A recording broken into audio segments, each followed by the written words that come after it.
Ay salamlar dostlar. Bu günlərim Azərbaycanda vətəndaşlığı narahat etmiş bir e, bölünməyə toxunacağıq. Deməli, Azərbaycanda bəzi günlərdə 10 may tarixində İlkin İbrahimov Gəncə şəhərində yerləşən Vəliyev adına 34 nömrəli məktəbin rus bölməsində 11-ci sinif şagirdi 11-ci sinif şagirdi idi.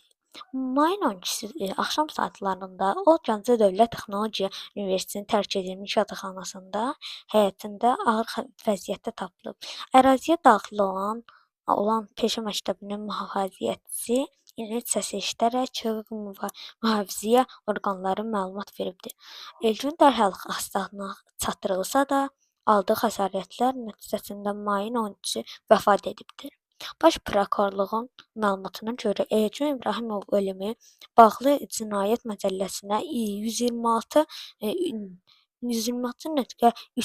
maddəsi qəsdən sağlamlığı zərər vurma ehtiyatsızlığından zərər çəkmiş şəxsin ölümünə səbəb olduqda cinayət işi başlandı. İstinaq çərçivəsində hadisənin detallı araşdırılır və ictimai rəsmi məlumatlarına görə verilməsi tövsiyə olunur.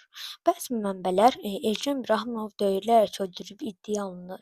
Məmurun ailə üzvləri və yaxınları onun tanınma salındığını, baş nahiyəsində ciddi xəsarət aldığını bildiriblər. Digər tərəfdən, bəzi rəsmi açıqlamalarda Elgün tərk edilmiş yataqxana 5-ci mərtəbəsindən məzahətsiz balkondan yıxılaraq xəsarət aldığı, bu səbəbdən vəfat etdiyi qeyd olunur.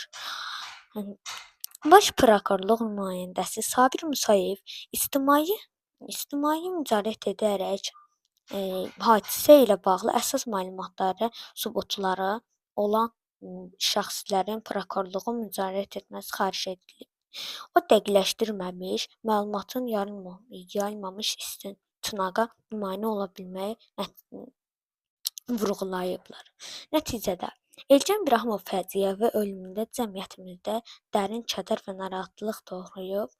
Hadisənin tam versiyası aydınlaşması üçün rəsmi istinaq ictimaiyyətin medianın məsuliyyətinə davranması və yalnız rəsmi mənbələr istinad etməsi vacibdir.